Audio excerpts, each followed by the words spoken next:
ni kwamba viongozi wa kanisa hawajawahi kuwa mhanga wa dhulma katika historia ya nchi hii. Hawawezi kuwatetea waliodhulumiwa. Wewe huwezi kumtetea aliyodhulumiwa ikiwa wewe sio mhanga wa dhulma.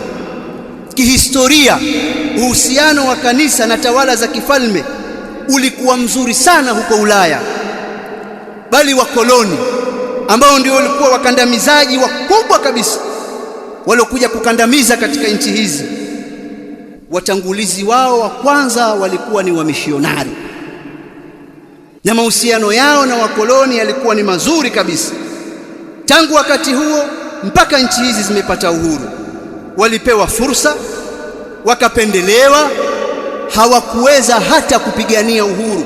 Movement zote za uhuru zilipiganiwa na Waislamu au na watu wapagani wa dini za kiasili.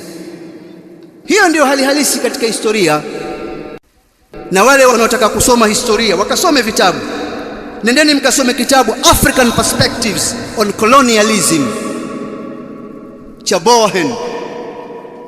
Anachambua jinsi makanisa yalivyoshiriki moja kwa moja katika maandalizi na utekelezaji wa ukoloni barani Afrika. Kasomeni.